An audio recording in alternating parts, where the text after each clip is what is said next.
आमचा जीडीपी आता 4.5 लाखाऐवजी 21 लाख कोटी आहे. महिलांना जे मिळालं त्यामुळे त्या केवळ आर्थिकदृष्ट्या सक्षमच झाल्या नाहीत, तर कुटुंबातील समीकरणेही बदलली. तृणमूल काँग्रेस शहरी जागा जिंकली नसती, भाजप शहरी जागा जिंकू शकत नाही. आणि जर तुम्ही सर्व मापदंड विचारात घेतले तर ममता बॅनर्जी यांनी खूप चांगली कामगिरी केली आहे. पण अजून खूप काही करायचं आहे आणि म्हणूनच आम्ही निवडणूक लढवत आहोत. बरं, आमच्यासोबत सहभागी झाल्याबद्दल खूप खूप धन्यवाद. 10 वर्ष अर्थमंत्री, सरकारमधील इतर अनेक खात्यांचे मंत्री आणि आता कॅबिनेट दर्जासह सरकारचे प्रमुख मुख्य सल्लागार. मुख्यमंत्र्यांना, मुख्यमंत्र्यांचे प्रमुख मुख्य सल्लागार. बरोबर. हो, म्हणजे तुम्ही अजूनही खूप मेहनत करत आहात. खरं तर तुम्ही जाहीरनाम्यामध्ये सहभागी होत्या हो, मी होते. आणि म्हणून जाहीरनामा वाचताना तो अर्धवट वाचला. हो, तरीही बंगालची अर्थव्यवस्था तुम्ही कुठे आणि कशी बदलणार आणि सुधारणार आहात याबद्दल प्रश्न उरतात. बरोबर. कारण लोकसंख्या खूप मोठी आहे, तुमचा जीडीपी जास्त आहे, पण दरडोई जे महत्वाचं आहे, एका सामान्य माणसाला किती उत्पन्न मिळतं हो, ते अजूनही कमी आहे. तुम्ही दरडोई उत्पन्न, सामान्य माणसांचे उत्पन्न कसे सुधारणार आहात? अजूनही खूप गरिबी आहे. हो. सर्वात आधी गरिबीच्या प्रश्नावर तुम्हाला हे जाणून आनंद होईल की ममता बॅनर्जींच्या नेतृत्वाखालील टीएमसी सरकार आम्ही 1,72,00,000 लोकांना गरिबीतून वर आणू शकलो.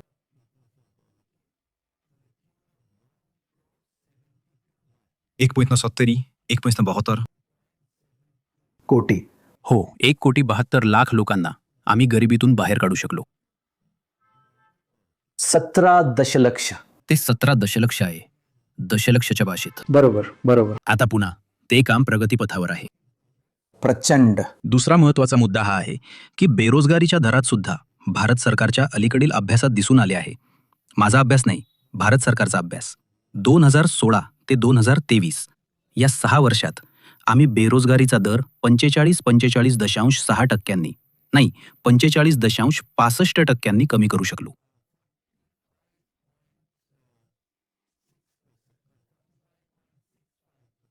आम्ही बेरोजगारीचा दर कमी करू शकलो याचा अर्थ काहीतरी घडत आहे. जी एक गोष्ट आहे जी लक्षात घेणं महत्वाचं आहे. दुसरा भाग असा आहे की जो एक महत्वाचा प्रश्न तुम्ही खरोखर विचारला आहे. ममता बॅनर्जी सरकार अनेक पायांवर चालत आहे. त्यातले 2 मुख्य म्हणजे सामाजिक खर्च, सामाजिक विकास, जे जेव्हा महिलांना किंवा मुलींना दिले जाते तेव्हा ते 98% बाजारात परत येते.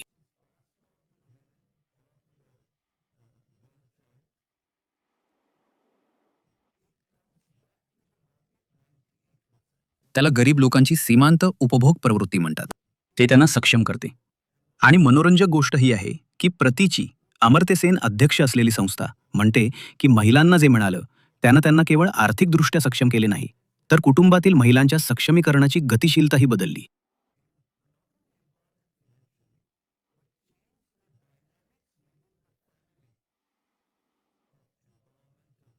तर हा एक भाग झाला. आणि दुसरा भाग आहे भांडवली खर्च, मालमत्ता निर्माण करणारा खर्च. आणि मालमत्ता निर्माण करणारा खर्च वाढला आहे 18 पटींनी. सामाजिक खर्च 18 पटीने वाढला आहे. सरकारचा भांडवली खर्च 18.56 पटीने वाढला आहे. कमी अधिक प्रमाणात एकमेकांशी ताळमेळ ठेवत, मालमत्ता निर्माण करणारा खर्च करत आणि सामान्य लोकांना संसाधनं देत, जेणेकरून त्यांना त्यांच्या सध्याच्या आर्थिक क्षमतेच्या स्थितीतून वर उचलता येईल.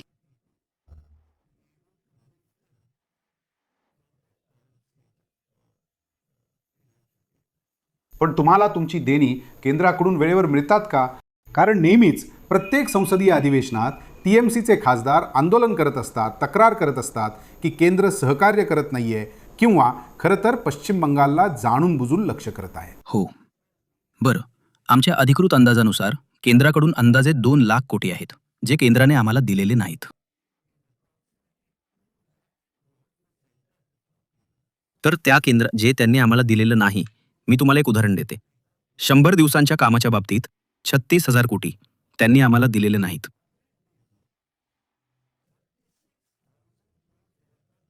ग्रामीण गृहनिर्माणासाठी 16,000 कोटी त्यांनी आम्हाला दिलेले नाहीत. त्याचप्रमाणे ग्रामीण रस्त्यांसाठी पिण्याच्या पाण्यासाठी. पण ते असूनही, राज्याला कायदेशीर संसाधने नाकारली जात असूनही आम्ही आमची आर्थिक व्यवस्था सांभाळू शकलो आहोत, जिथे आम्ही सक्षम आहोत.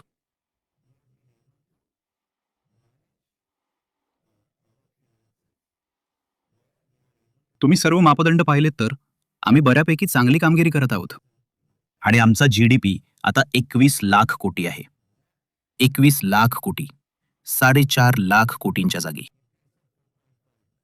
तर तुम्हाला माझं उत्तर आहे होय. केंद्रानं जे आम्हाला कायदेशीररित्या देणं लागतं ते सातत्यानं नाकारलं आहे. पण तरीही सरकारने अर्थव्यवस्थेत काही चमत्कारी बदल केले आहेत. तर माझा प्रश्न होता त्या योजनांबद्दल ज्या राज्य सरकारने जाहीर केल्या आहेत, कल्याणकारी योजना. आणि नुकतीच जाहीर करण्यात आलेली एक योजना होती 21 ते 40 वयोगटातील लोकांसाठी की त्यांना 1500 रुपयांचे मासिक उत्पन्न मिळेल.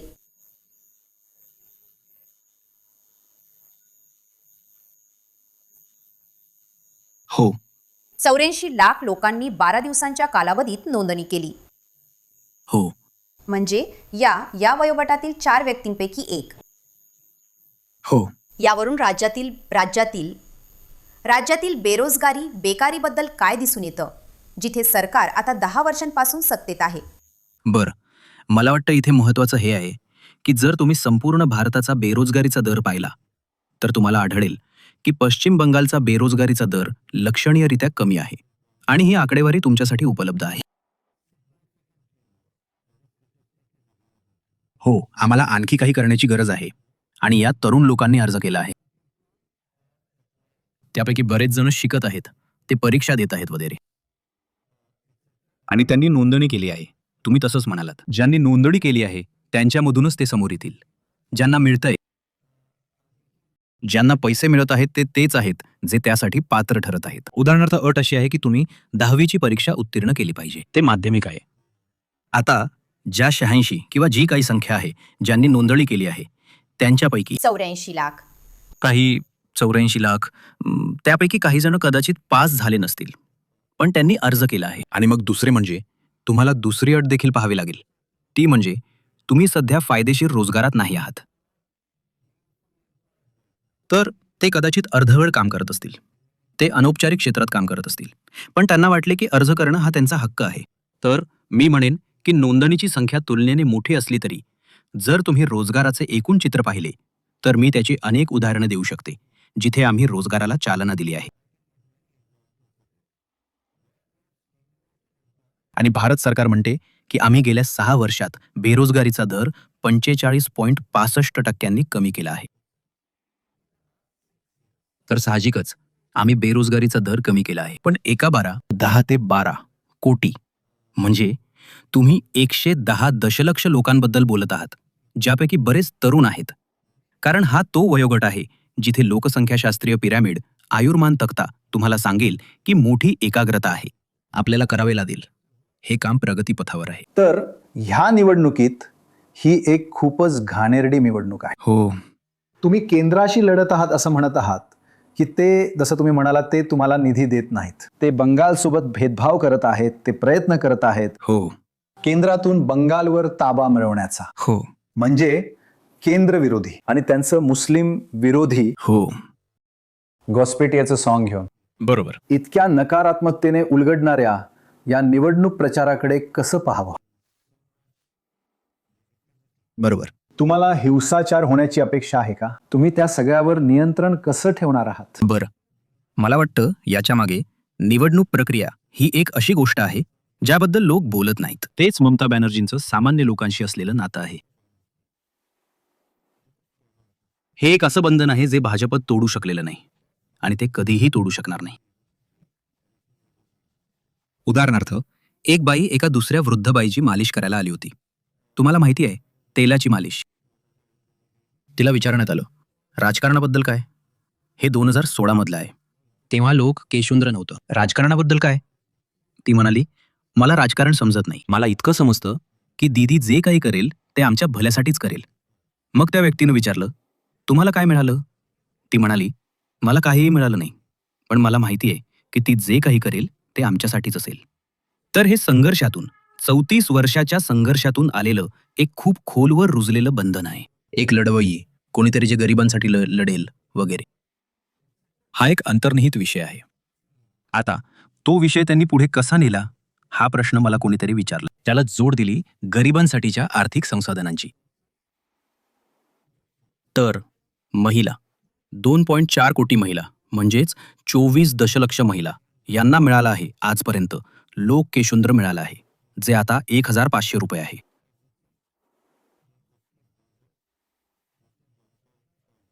आणि SC STंना 700 रुपये मिळतात. आता कुटुंबातील त्यांची शक्ती समीकरणं बदलण्याच्या दृष्टीनं आर्थिक प्रभावाव्यतिरिक्त ही एक प्रत्यक्ष मिळणारी गोष्ट आहे. मुलींच्या बाबतीतही तेच आहे. त्यांनी काय केलं? सामान्य लोकांशी असलेल्या त्यांच्या नात्याव्यतिरिक्त त्यांनी कन्याश्री योजना आणली, ज्यासाठी संयुक्त राष्ट्रांनी त्यांना सर्वोच्च पुरस्कार दिला. 62 देश 550 प्रकल्पांसोबत स्पर्धा करत होते आणि हेगमध्ये आम्हाला तो मिळाला. तर एक भाग म्हणजे हे नातं. पण ते टिकाऊ आहे का, काही लोक विचारतात. 15 वर्षाहून अधिक काळ? आणि उत्तर आहे, त्यांनी गरिबांना पाठिंबा देऊन त्याचा पाठपुरावा केला आहे.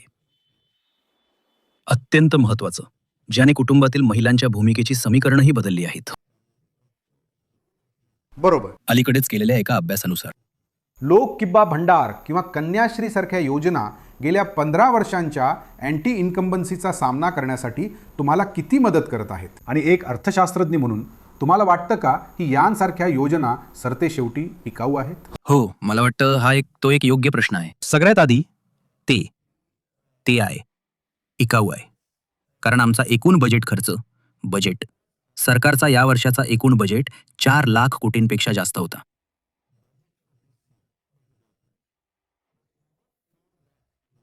त्यापैकी 10% लोक किब्बा भंडारमध्ये जातील आणि आणखी काही टक्के म्हणजे तुम्ही एकूण बजेटच्या 15% बोलत आहात, जो सामाजिक विकासावर खर्च होतो.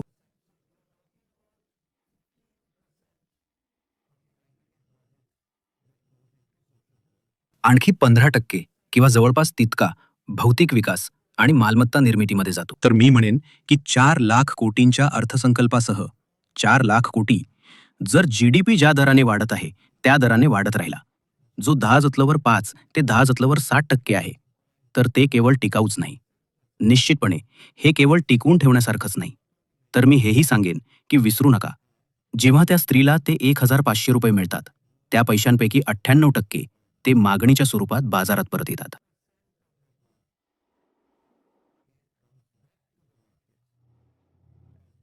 याला उपभोगाची सीमांत प्रवृत्ती म्हणतात. जेव्हा असं होतं तेव्हा GDPला केनेशियन गुणक मिळतो.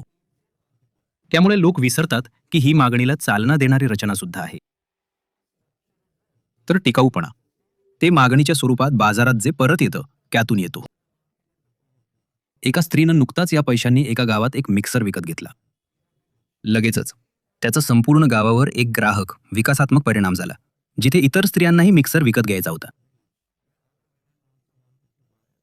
पण बाजारात 2 व्हेरिएशन आहेत. जसं की एक वे पेमेंट तुम्हाला माहित आहे, जसं बिहारने केलं, बरोबर. किंवा ते तुम्हाला माहित आहे मासिक पेआउट आहे, जसं की तुम्हाला माहिती आहे राज्यांसारख्या पश्चिम बंगाल, झारखंड. दिलेल्या परिस्थितीत कोणतं अधिक तुम्हाला माहिती आहे व्यावहारिक आणि तुम्हाला माहिती आहे कार्यक्षम आहे? तुम्ही बघा, एक मासिक पेमेंट जे थेट लाभ हस्तांतरण आहे, हे खूप महत्त्वाचं आहे. ते त्यांच्या बँक खात्यात डिजिटल पद्धतीनं हस्तांतरित केलं जातं. हे मॉडेल ते काय करतं, तर ते त्यांना भविष्यासाठी योजना बनवायला मदत करतं. म्हणा विद्यार्थी त्यांच्या मुलांच्या शिक्षणासाठी, त्यांना त्यासाठी काही पैसे बाजूला ठेवायचे आहेत, त्यांना दुसऱ्या कशासाठी तरी काही पैसे ठेवायचे आहेत. हे त्यांना त्यांचं भविष्य आखायला मदत करतं, कारण त्यांना खात्री असते की दर महिन्याला त्यांना हे मिळणार आहे. त्यामुळे मी म्हणेन की एक वेळचं पेमेंट ठीक आहे, पण एक वेळचं पेमेंट कदाचित बाजारात मागणी परत आणणार नाही, कारण त्यातील काही पैसे वाचवले जातील. तर दुसरीकडे मासिक प्रक्रियेमुळे भविष्यासाठी एक योजना तयार होते. तर प्रत्यक्ष महिलांशी बोलताना हो, आम्हाला असं आढळून येतं की जे गरीब वर्ग आहेत त्यांच्यामध्ये हो, योजनांबद्दल खूप उत्साह आहे हो. आणि त्यांनी जे काही केलं आहे त्याबद्दल त्या ममता बॅनर्जी यांच्या खूप आभारी आहेत. पण ज्या क्षणी तुम्ही तरुण मुलींशी किंवा मध्यम वर्गातील थोड्या शिकलेल्या महिलांशी बोलायला लागता, हो, त्या असमाधानी आहेत.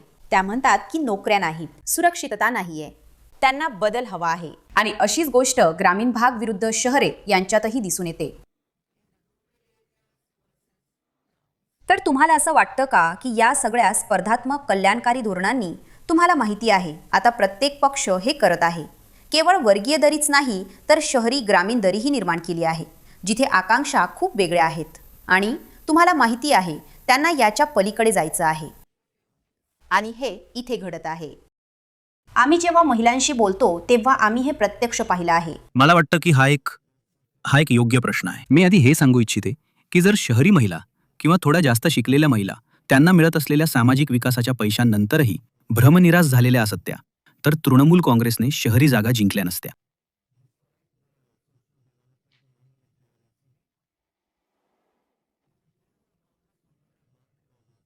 चित्र अगदी उलट आहे. भाजप शहरी जागा जिंकू शकत नाहीये. तुम्ही कोलकाता महानगर घ्या, तुम्ही खोर्धा घ्या, जिथे मी निवडून आले होते. छोटी छोटी शहरे. तर आम्ही जर त्यांचा भ्रमनिरास झाला असेल तर एकतर ते मतदानाला येत नाहीत, किंवा जर ते येत आहेत, जे मतदानाला येत आहेत ते साहजिकच आम्हाला मोठ्या प्रमाणात पाठिंबा देत आहेत. कारण मला कोलकात्यातील एक मतदारसंघ सांगा जिथे भाजपने चांगली कामगिरी केली आहे. त्यांनी केलेली नाही. तर लोक जरी म्हणत असले की शहरी लोकांचा भ्रमनिरास झाला होता, तरी निवडणुकीचे निकाल बघा. शहरी क्षेत्र आमच्यासोबत खूप चांगली कामगिरी करत आहे. अगदी ग्रामीण क्षेत्राप्रमाणेच राज्याच्या भूगोलामध्ये फरक आहेत. तिथे तुम्ही म्हणू शकता तुम्हाला माहितीये, एकतर्फी उत्तर बंगाल हा कोपरा कदाचित चांगली कामगिरी करत नसेल, दक्षिण बंगाल खूप चांगली कामगिरी करत आहे. ते चर्चा करण्यासारखे मुद्दे आहेत. पण जिथपर्यंत शहरी भागाचा संबंध आहे, माझं म्हणणं आहे की जर शहरी लोकांचा भ्रमनिरास झाला असता तर त्यांनी सतत निवडून का दिलं असतं? त्यांनी कन्याश्रीचा फायदा का घेतला असता, जी एक मानव भांडवल निर्माण करणारी योजना आहे? त्यांनी स्टुडंट क्रेडिट कार्ड का घेतलं असतं? तुम्हाला माहिती आहे का की यावर्षी बँकांनी 1,00,000 विद्यार्थ्यांना त्यांचे मानवी भांडवल सुधारता यावे म्हणून स्टुडंट क्रेडिट कार्डद्वारे कर्ज दिले आहे. तर साहजिकच ज्या लोकांनी हे केलं आहे ते आणि त्यांची कुटुंब त्यांच्या स्वतःच्या भविष्यातील विकासानं आणि आकांक्षांनी खूप आनंदी होती. मी असं म्हणणार नाही की आकांक्षा रोज पूर्ण होतात. आकांक्षा असणं चांगलं आहे. जेव्हा तुम्ही असं म्हणता तेव्हा निकाल बघा. हो, निवडणुकांमध्ये आणि शहरी भागांमध्ये तुम्ही किती चांगली कामगिरी केली आहे हे मान्य आहे, पण ते 5 वर्षांपूर्वी होतं. गेल्या 5 वर्षात आकांक्षा बदलल्या आहेत आणि लोकांना आता वेगळ्या गोष्टी हव्या असतील याच्याशी तुम्ही सहमत नाही का? मी अजूनही हाच युक्तिवाद करेन की तुम्ही आकडेवारी बघितली तर गेल्या 5 वर्षांपूर्वी शहरी क्षेत्रांमध्ये तसेच ग्रामीण क्षेत्रांमध्ये काही भौगोलिक घटक वगळता आम्ही चांगली कामगिरी केली आहे. यावर्षी कदाचित आम्ही शहरी क्षेत्रातही तितकीच चांगली कामगिरी करू. का? कोलकाता कॉर्पोरेशन, कोलकाता डेव्हलपमेंट अथॉरिटीचं उदाहरण घ्या. आश्चर्यकारक काम झालं आहे.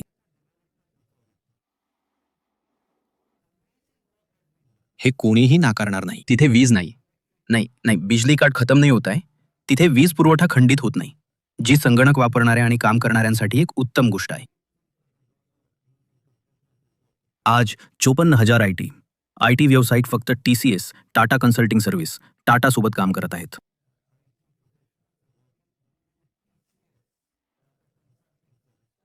आज आम्ही एक सिलिकॉन व्हॅली हब तयार केलं आहे, जे देशाचं डेटा सेंटर बनत आहे.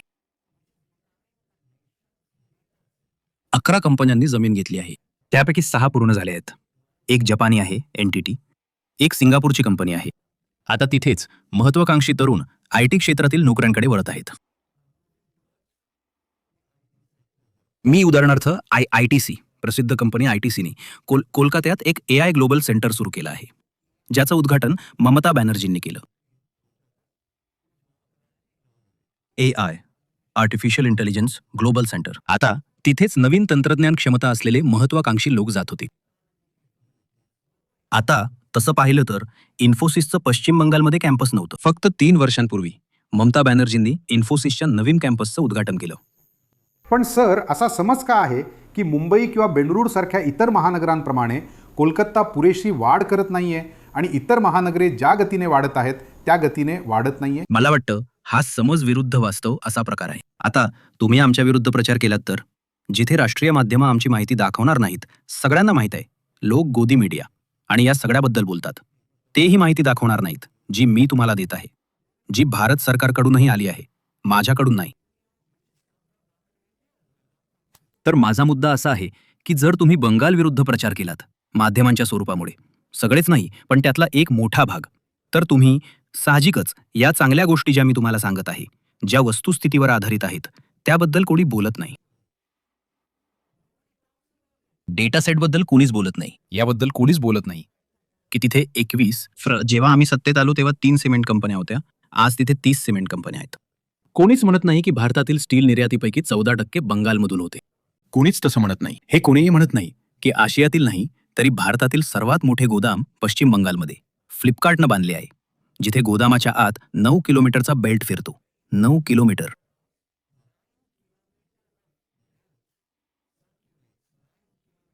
हे केवळ गेल्या 5 वर्षात घडले आहे. आता हे कोणीही म्हणत नाही. आम्ही म्हणतो, पण राष्ट्रीय मीडिया ते कव्हर करणार नाही. म्हणून माझा मुद्दा हा आहे की मीडिया तुम्हाला जे सांगतो त्यातूनच धारणा निर्माण होते. मी राष्ट्रीय मीडियाबद्दल बोलत आहे. आणि जेव्हा असे होते, जर मी तुम्हाला देत असलेली ही तथ्य राष्ट्रीय मीडियामध्ये योग्यरित्या मांडली गेली नाहीत, तर धारणा निर्माण होईल. मी असे म्हणत नाही की वास्तविकता पूर्णपणे सुंदर आणि गुलाबी आहे. तो मुद्दा नाही. हे काम प्रगतीपथावर आहे आणि आम्ही आणि ममता बॅनर्जींनी खूप चांगली कामगिरी केली आहे, जर तुम्ही सर्व निकष विचारात घेतले तर. पण अजून बरेच काही करायचे आहे आणि म्हणूनच आम्ही निवडणूक लढवत आहोत. तुम्ही अर्थमंत्री आणि इतर विविध मंत्रिपदांवर असताना मिळवलेल्या 3 गोष्टी सांगा ज्याबद्दल तुम्हाला आनंद आहे, आणि 2 किंवा 3 गोष्टी ज्या आत्ता घडाव्यात असे तुम्हाला खरोखर वाटते. बरं, सर्वात आधी लोकांना जे माहीत नाही ते म्हणजे पश्चिम बंगालमध्ये प्रशासनात झालेली डिजिटल क्रांती. पश्चिम बंगालच्या तिजोरीतून एकही रुपया रोख किंवा चेकनं बाहेर जात नाही. ते पूर्णपणे डिजिटल पद्धतीनं हस्तांतरित केले जाते. तुम्ही कल्पना करू शकता का की 2.4 कोटी महिलांना एकाही तक्रारीशिवाय त्यांच्या बँकेत डिजिटल पद्धतीने लोकेश भंडार मिळत आहे. याचा अर्थ असा की डिजिटायझेशन हे एक मोठे यश आहे जे ममता बॅनर्जींनी मिळवली. ठीक आहे, हा एक मुद्दा झाला. दुसरा मुद्दा, सामाजिक सबलीकरण ही एक अभूतपूर्व प्रक्रिया आहे. 95 पेक्षा जास्त योजना आहेत. तुम्ही फक्त लोकेश भंडारबद्दल ऐकता. 95 योजना ज्यात शिष्यवृत्तीचा समावेश आहे विद्यार्थ्यांना, ज्यामुळे सामाजिक विकास साधला गेला आहे. हा पश्चिम बंगालमधील एक अभूतपूर्व विकास आहे. 2 गोष्टी ज्या तुम्हाला आत्ता घडाव्यात असं वाटतं. बरं, मला वाटतं पहिली गोष्ट ही आहे की ममता बॅनर्जी पश्चिम बंगालला पैकी एक बनवण्याच्या दृष्टीनं काम करत आहेत. त्याचा दर्जा उंचावणे. उदाहरणार्थ, जाहीरनाम्यात म्हटले आहे की येत्या जास्तीत जास्त 10 वर्षात आम्ही देशातील 3रे सर्वात मोठे राज्य बनवू.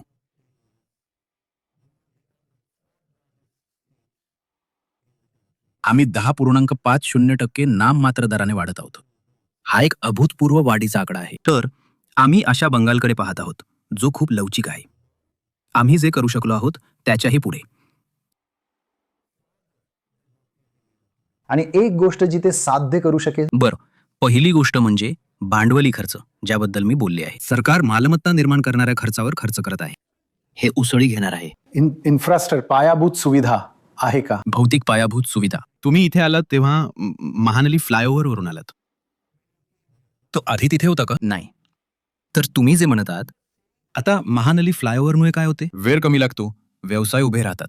मी माझ्या मतदारसंघाचं, माझ्या पूर्वीच्या मतदारसंघाचं एक उदाहरण दिलं. खोर्दा शहरातून 4 पंचायतींच्या गावांमधून येणाऱ्या अस्फाल्ट मॅट्रीच्या एका रस्त्यानं 5 बाजारपेठा निर्माण केल्या.